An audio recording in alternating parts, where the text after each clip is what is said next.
बेटी, मुझे 1 लाख रुपए चेक से निकालने थे। अरे बूढ़े, कभी एक साथ 1 लाख रुपए देखे भी हैं? आ जाते हैं यहाँ पे। यहाँ से चले जाओ, वरना धक्के मारकर बाहर निकलवा दूंगी बांदर। आपको लग रहा होगा मैं मजाक कर रहा हूँ। नहीं। नहीं, मुझे सच में 1 लाख रुपए चाहिए। Take your turn. What was that for? Security, इस बुढ़े को खींचकर बाहर फेंक दो। ये यहाँ दिखाना नहीं चाहिए।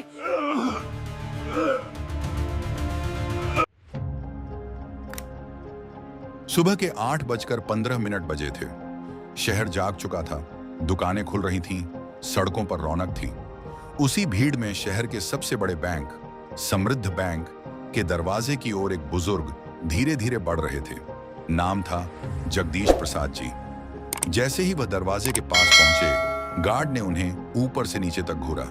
नजरों में साफ लिखा था, तुम यहां क्या करने आए हो? जगदीश प्रसाद जी ने ध्यान नहीं दिया, वह अंदर चले गए।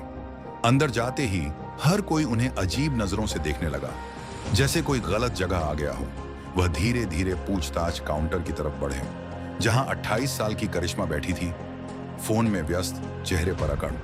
जगदीश प्रसाद जी ने विनम्रता से कहा, बेटी, मुझे पैसे निकालने थे। करिश्मा ने सिर उठाया। एक बूढ़ा साधारण धोती कुर्ता, घिसी हुई चप्पलें। उसने मन ही मन सोचा, पेंशन के 1500 रुपए निकालने आया होगा। बेरुखी से बोली, तो निकालो ना, जाओ उस काउंटर पर। जगदीश प्रसाद जी, बेटी, चेक से निकालने हैं। करिश्मा ने नकली हंसी हंसी। चेक से? कितने?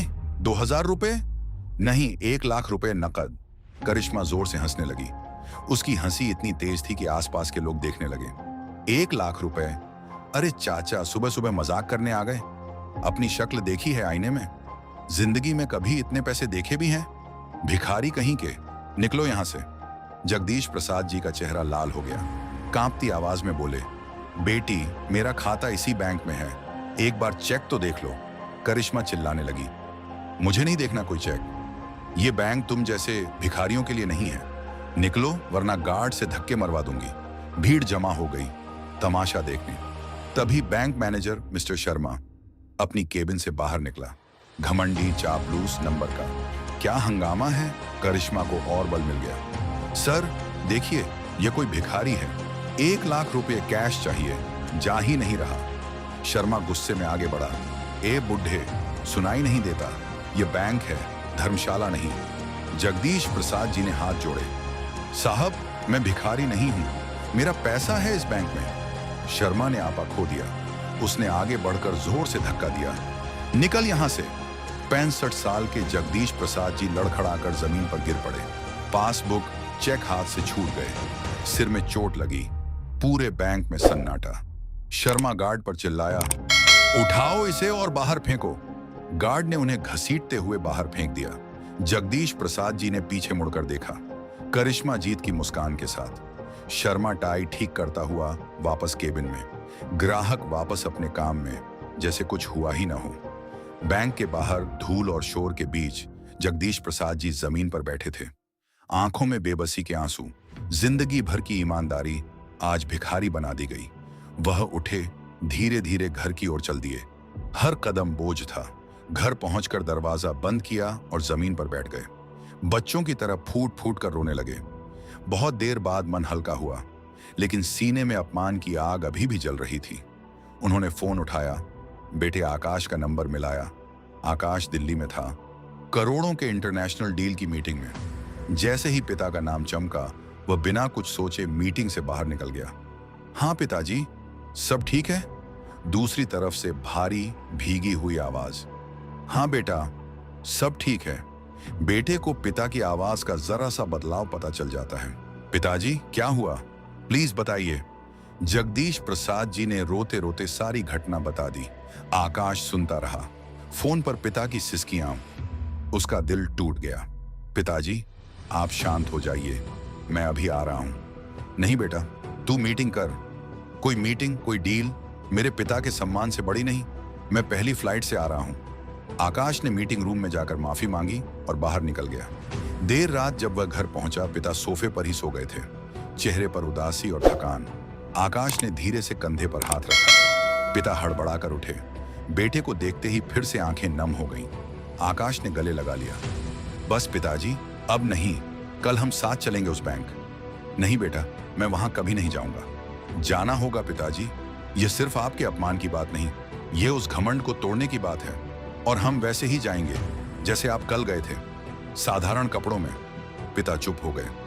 अगली सुबह आकाश ने साधारण कॉटन की पैंट, मामूली शर्ट पहनी, पैरों में चप्पलें, ड्राइवर को छुट्टी दे दी, ऑटो रिक्शा किया, बैंक की तरफ चल दिए।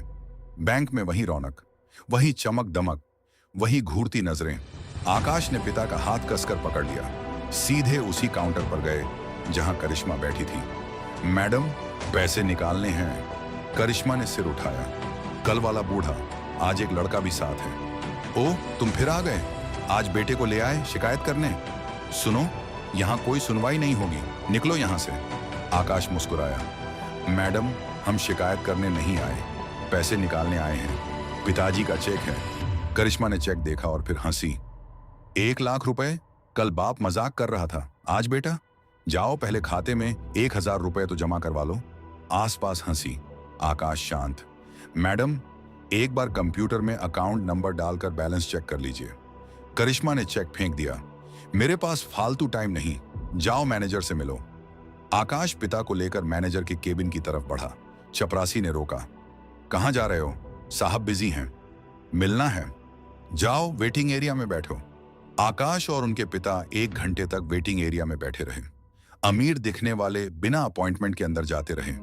मैनेजर कई बार बाहर आया, उनकी तरफ देखा तक नहीं। 1 घंटे बाद आकाश उठा। चेहरे पर मुस्कान नहीं, चट्टानी दृढ़ता थी। वह चपरासी को इग्नोर करता हुआ सीधा मैनेजर के केबिन में घुस गया।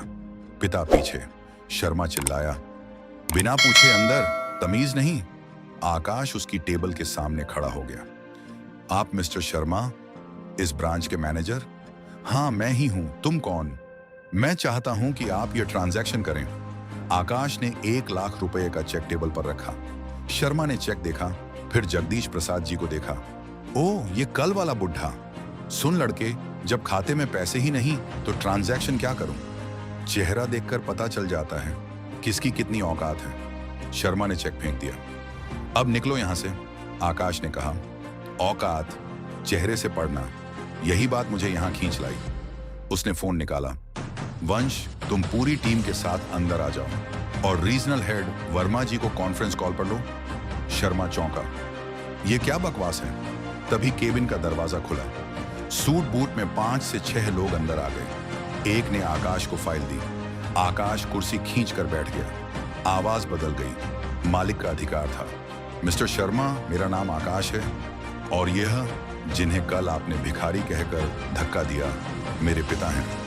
मैं इस समृद्ध बैंक का मेजॉरिटी शेयर होल्डर और मालिक हूं। सन्नाटा। शर्मा के पैरों तले जमीन खिसक गई। माथे पर पसीना, मुंह सूख गया। सर, आप मजाक कर रहे हैं? आकाश ने इशारा किया। साथ आए आदमी ने लैपटॉप खोला।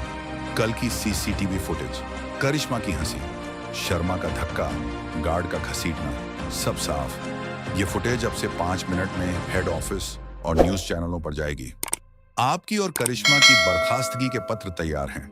शर्मा कांपते हुए जगदीश प्रसाद जी के पैरों में गिर पड़ा।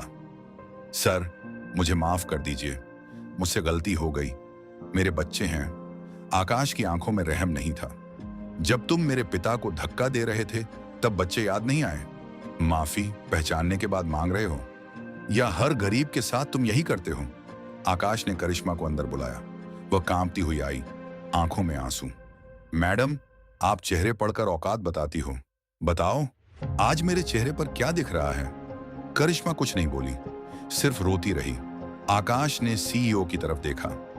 इन दोनों के टर्मिनेशन लेटर दो, गार्ड का भी। मैं अपने बैंक में ऐसे लोग नहीं चाहता। फिर वह पूरे स्टाफ की तरफ मुड़ा जो केबिन के बाहर जमा थे। आज का दिन आप सबके लिए सबक है। इंसान की कीमत उसके कपड़ों से नहीं, किरदार से होती है। ग्राहक भगवान है, चाहे फटे कपड़ों में हो या सूट बूट में। अगर दोबारा किसी ग्राहक से बदसलूकी की शिकायत मिली, नौकरी ही नहीं जाएगी, कानूनी कार्रवाई भी होगी। पूरे बैंक में सन्नाटा। आकाश अपने पिता के पास गया, कंधे पर हाथ रखा। जगदीश प्रसाद जी ने शर्मा की तरफ देखा और बस इतना कहा, बेटा, हमने यह बैंक लोगों की मदद के लिए बनाया था, अपमान करने के लिए नहीं। दौलत अगर आपको ये कहानी पसंद आई हो तो चुप मत रहिए। हमारी इस वीडियो को लाइक करें, शेयर करें और हमारे चैनल को सब्सक्राइब करें। मिलते हैं नेक्स्ट वीडियो में। Thanks for watching.